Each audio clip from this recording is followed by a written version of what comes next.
But certainly there is a tension between the military and the private sector. And my concern on that front really, aside from the fact that there will some people will be victimized, and I'm sorry to see that, but it's kind of inevitable when something like this happens. What worries me more is as the military plays that key role in the transition, are they going to pull back on the giving the private sector really the means with which to lead Egypt's economy? Because I don't think going back to a statist, Nasser era socialist system is going to be the answer for Egypt. They went bankrupt, actually. Yeah, and right now Egypt's debts are huge. I mean, this is one area actually where the West can help Egypt is if we see a proper democratic government taking place, like we forgave Iraq's debt. We should try to do something about Egyptian debt. Otherwise, they're not going to be able to pull it off, really. It's going to be very hard. And Ambassador, you made a very good distinction between the Gamal Mubarak group of friends and businessmen that did exactly what Ambassador Wahba said, and between the businessmen and women of Egypt. Again, like Ambassador Wahba said, unfortunately, when it's a revolution and anybody can write, out of ignorance, anybody can look at any of the contracts and say, these people got those contracts, maybe they did or that.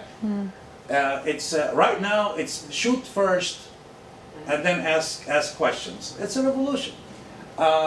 Yes, there will be victims. I agree 100% with Ambassador Wahba that Mohammed Rashid, he came into the government extremely wealthy. He lost some of his wealth because he had to relinquish and sell some of his companies, so there's no conflict of interest. But is he a victim right now? Yes. Is Aiz a victim? Absolutely not. He came with nothing and became a billionaire in no time, just because he became buddy with the government. So yeah, there will be a turmoil for some time. No, they have a decent judicial system, at least if they're allowed to be independent, which they weren't under the Mubarak regime. Many were really pressed to do what the government wanted, but they have enough very credible people in the judicial system, and I think somebody like Mohammed Rashid should be able to hopefully prove himself innocent, assuming the process is done properly. Again, a lot of questions remain, so to be seen. A work in progress is my message. And if one is not watching very carefully, things are happening so quickly. You almost have to be there to really get a sense of how it's moving forward. It's like a dream, right? Yeah, for me it doesn't seem real. Yeah. Yes, we're looking at it a lot from investment aspect, business aspect from the United States. I'm kind of curious on the European view as to what's happening, if many of these countries were caught as off guard as we were in these changes.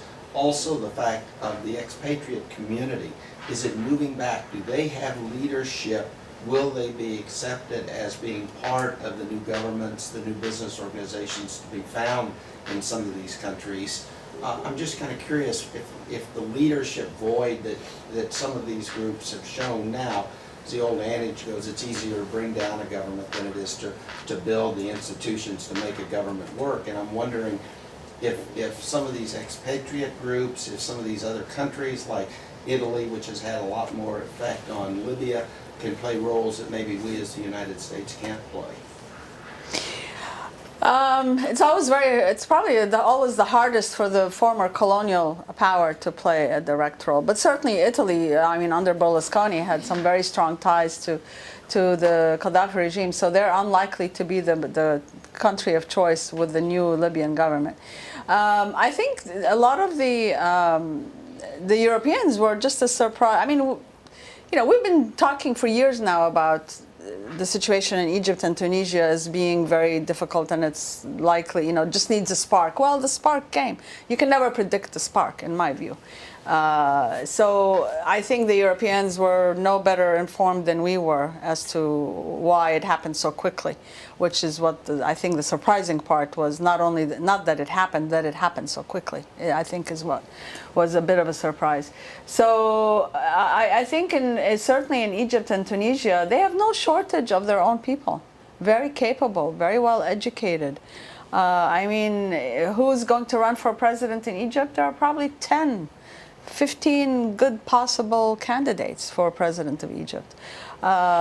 These are people we don't hear about because we only hear the name Hosni Mubarak, but there are lots of Egyptians who are, it doesn't have to be Mohammed al-Baradei. It could be, there are lots of people like Mohammed al-Baradei who are very well educated, global in perspective.